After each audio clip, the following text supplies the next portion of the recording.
Send it down there on a rope? Yeah, good. You can try to fly the drone down in there.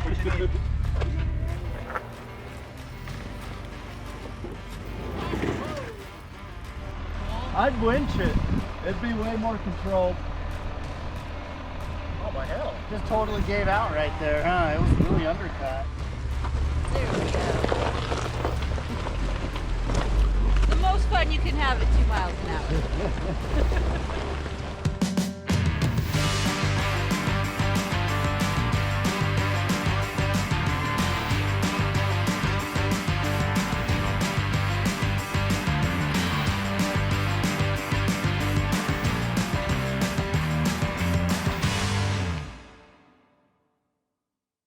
Welcome to AYL TV. I'm Skyller Dykstra. And I'm Heather Dykstra. We're out here today in our old stomping grounds. This area was originally known to the Spanish as El Dorado. Now it's known as the Nelson Ghost Town. Yeah, this place is super cool. Today we're with Dirty Adventure Crew. We're running the Nelson Loop, which is about a 15-mile loop where we combine 3 different super fun trails. And we're just escaping some of the snowy weather. So what do you say? Let's hit the trail. All right, let's do it.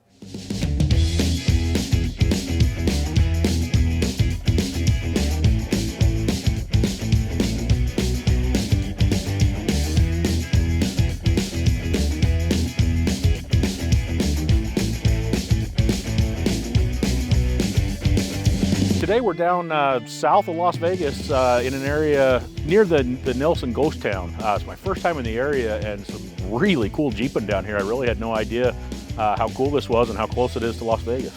We run this area as 3 different trails as one loop. It's a pretty easy trail, has a little bit of rock crawling, a little bit of scenery, hills, something for everybody.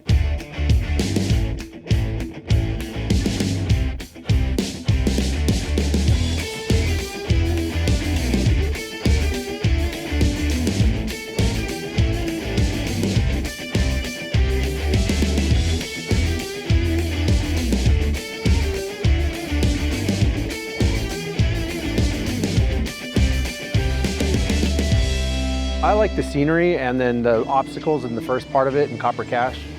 I like being able to escape the city, come out, see all the cool surrounding, the nature that surrounds you. I know it was like a gold boom town, that they found silver and gold. I mean, who would have thought this area is only like 30 minutes from Las Vegas? A lot of people don't know about it or can't get out here if they don't have a 4-wheel drive. My first time, in Nevada.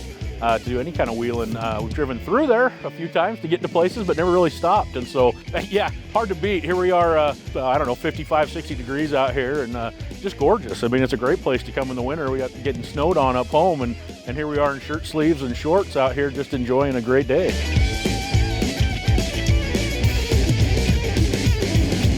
Trails are great. This is, we did the Copper Cache section earlier today. That's a fun trail down the bottom of the canyon. If it was Moab, it'd be red rock, but around here it seems like it's granite, which is a totally different world than what we're used to wheeling on back home. And a lot of fun waterfalls, some great wheeling. It was fun. Then we did a little section called Roller Coaster, which is just up and down some steep dirt hills over and over and over again, and nice change of pace from Copper Cache, and just been fun.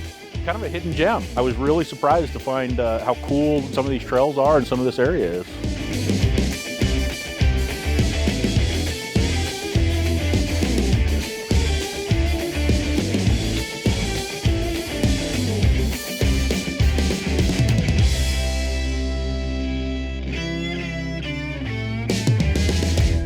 Well, we made it through our first obstacle of the day, so while we make our way to the next one, why don't you guys go check out our first story.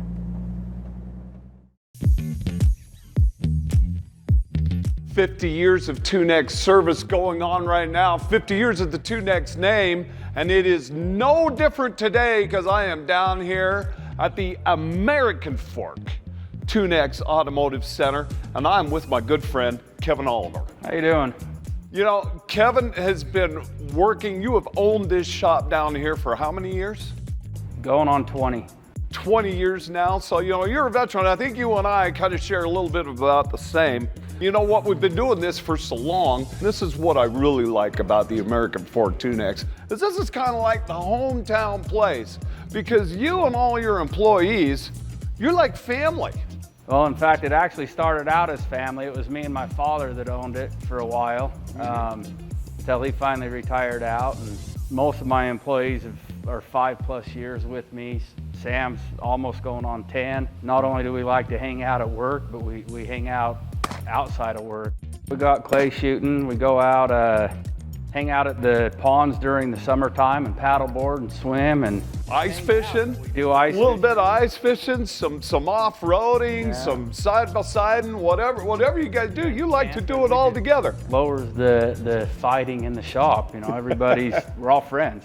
Yes, exactly. Well, you know, you take care of your guys. They obviously take care of you. They take care of your customers, you know, which is what kind of leads this vehicle right here. 2019 Chevy Colorado ZR2, right? Yep. That's what this is. The ZR2 is really the cool truck of all. This is Chevrolet's version of the smaller truck with locking differentials. That's got front and rear factory locking differentials. This is also the diesel.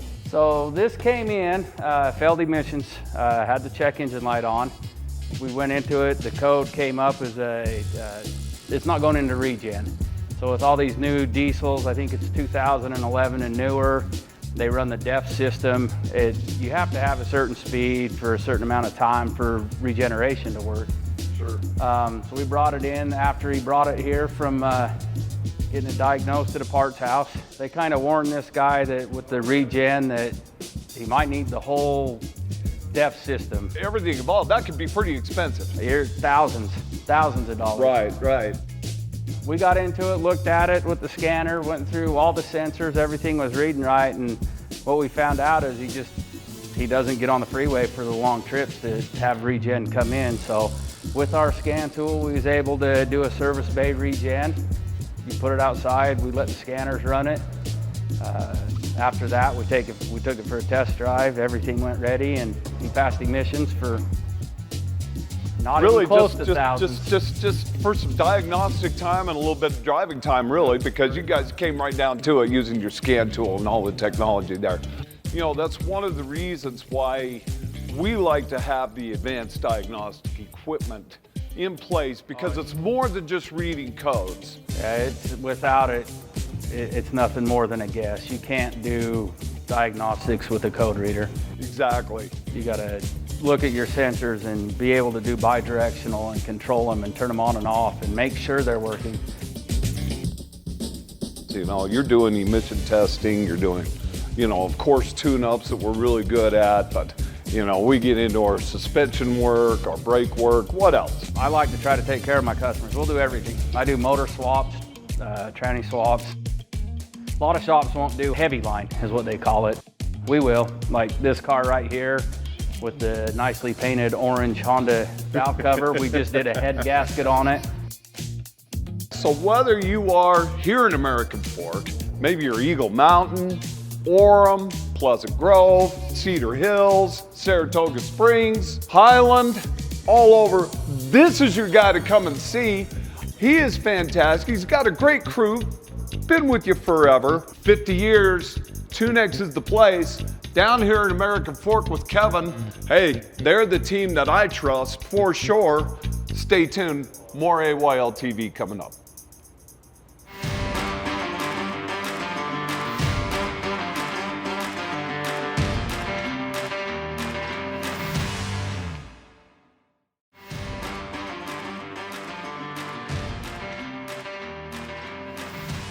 Welcome back to AYL TV. We are having an awesome day out here exploring the southern Nevada desert. We're just minutes from the Colorado River, and we couldn't ask for better weather getting out of that snow.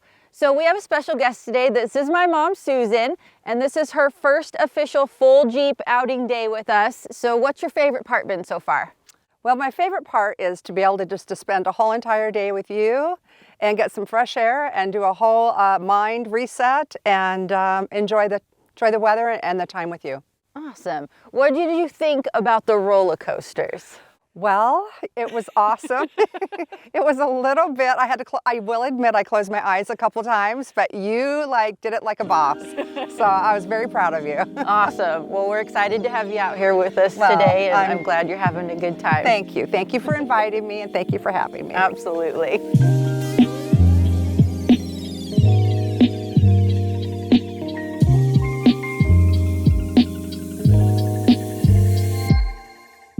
But there's something for everybody out here, from stock vehicles to well-built rock crawling Jeeps. You can find something that'll entertain you out here. And we're only a few minutes from Vegas, so you got all the amenities. You can stay in town and then come out here and wheel for a day and go back and watch a show. The sense of adventure you get from exploring something new, it's like, yeah, everybody's driven this, but I haven't. And I want to see what's around the next bend, or I get to a cool obstacle. Yeah, can I do this cool obstacle? And man, exploring out here in the desert like this, it's just beautiful scenery, and you just never know what you're going to get around the next corner. And it's just fun. And it's just fun to get out and enjoy the outdoors like this. Have not. This is the first time. Came down yesterday, did Rocky Gap Road with Dirty Adventure crew, and then Nelson Loop today. This has been exciting and a lot of fun. The first section, I can't remember what it was called, where we were going up all the waterfalls. That was a lot of fun. Just looking out the window, seeing the rocks. I want to get a Jeep. I think I would take it up to Colorado. Yeah, we'll go do that this summer, I think. The desert landscape, this has been a blast. Like the first part was going up those waterfalls we talked about, and then the roller coaster part, the hills, and looking at all what's out here. It's a different landscape than what we have up there in Utah. Still desert, but different and good. It gives people of all abilities to be able to come out here. Be able to see the land that we have, that we get to pay our taxes for and take care of. Without the vehicles, probably wouldn't be able to always get out here. Difficult with a family all the time, and so it gives us the opportunity. We love Jeeping because it gives us the opportunity to go to places that I've never been before and probably would never go, but those gives us that access.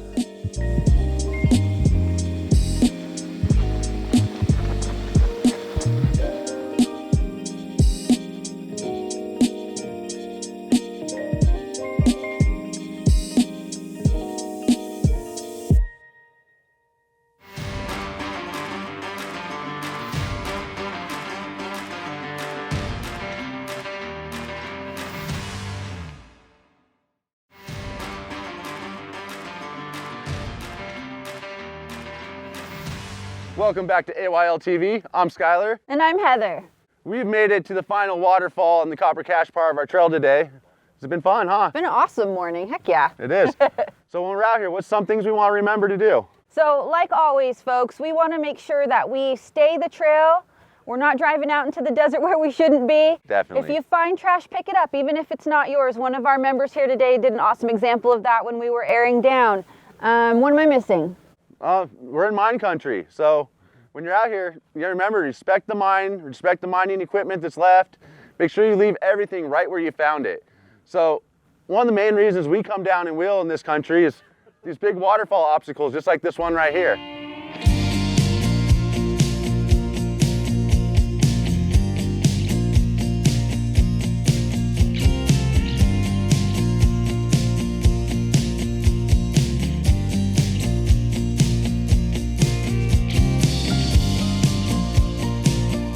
I think it's good to get out in nature and enjoy it. I mean, I don't like being cooped up in the city all the time. It's good to come out here and unwind and relax. And it's good to have the access, but it comes with the responsibility. You have to keep the trails clean, don't litter, don't go off trail and destroy something that you're not supposed to. That's what gets them shut down, and then nobody can enjoy it. Don't come out in the summertime. It's too hot. It could get dangerous if your rig breaks down and you don't have enough water or cell service. 115 degrees out here in the summer, it can get really bad really quick. Always come out with other people, just in case something happens. We like to run these trails during the spring, winter, and fall. That's the best time out here, just because, like I said, the summertime is so hot. But if you have your rig set up right, you can come out at night and do some night wheeling, which is pretty awesome.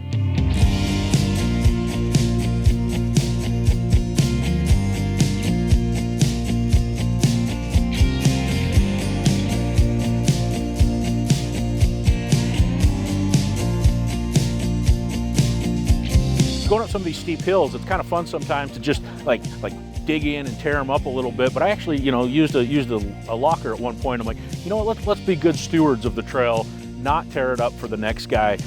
because it is. I mean, the more we use these trails, the more torn up they get. So we need to have some respect for them, some, follow the tread lightly principles and try to be respectful of it.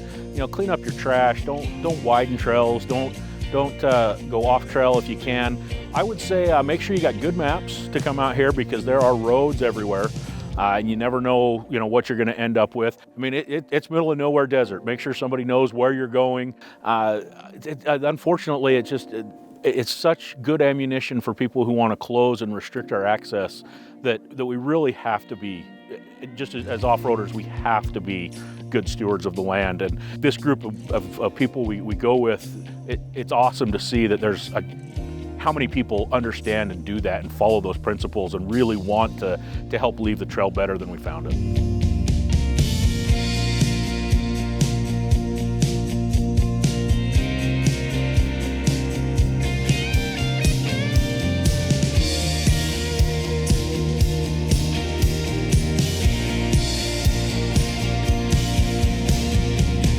No, girl, this is my lunch. While we take our lunch break, why don't you guys go check out our second story? Even though wheeling with a club is a great way to get out, sometimes all you need are a couple of friends to come along for a leisurely ride. We're out here in Vernon, Utah. We'll be headed down the dirt road, some dirt roads. Hope to get into some snow and stay out of the mud, but we'll see how that goes. Definitely we're gonna have fun today. We just kind of said, hey, here's a road, let's go check it out. Didn't look like there'd been tires down in a while, so we just headed down here and found this cool little canyon. Brett found a kind of a soft little washout area that was full of tumbleweeds, and kind of found it the hard way. It was undercut on the left side, and so we had a quick little covery, pulled him out. There you go, nice. And no matter where you find yourself in Utah, you never have to look far to discover stories from the past.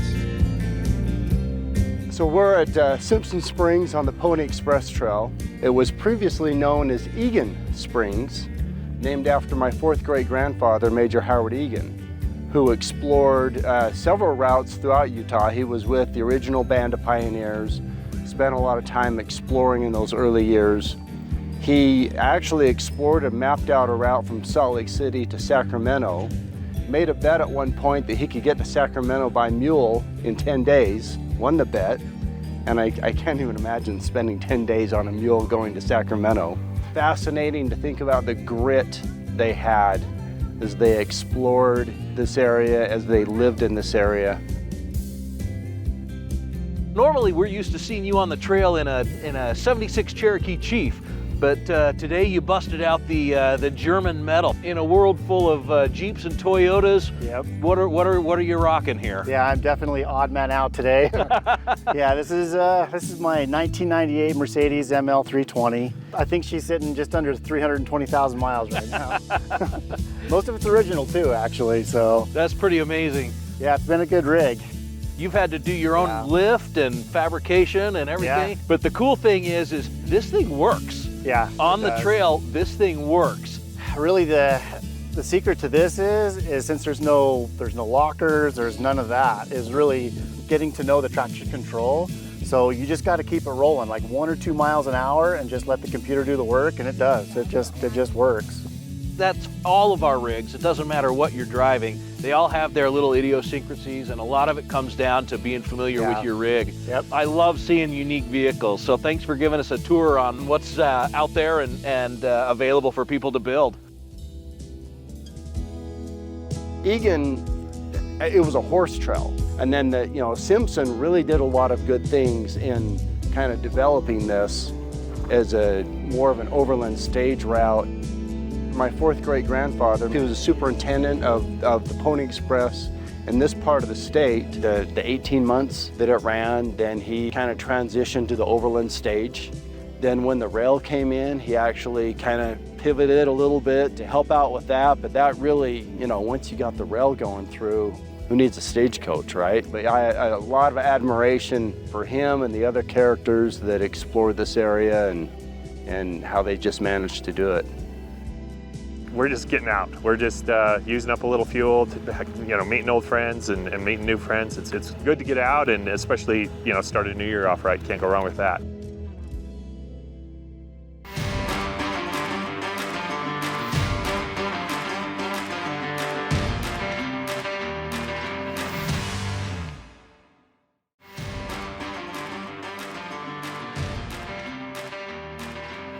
Welcome back to AYL. We are having so much fun out on trail. We're about 2/3 of the way done. We've done the first 2 sections of the loop, and we're about to head into the 3rd section, which is called Gold Mine.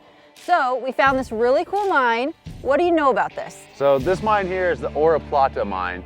So funny thing is, when we were kids, we used to run all around this desert, collecting all kinds of critters. We collect rattlesnakes, iguanas, leopard lizards, whatever we can get our hands on, we'd take home to the parents. And they were a little bit freaked out sometimes. So did you get in trouble? Yeah. That's awesome. We had an awesome time today wheeling on the Nelson Loop. What'd you guys think? Yeah! Awesome. It's beautiful out here. If you guys are looking for some fun, winter fun, out of the cold, this is the place to come. You gotta remember, it's a great big world out there. We encourage you to get out there and create your own adventures you'll love. All right, well, let's go hit the buffet. All right.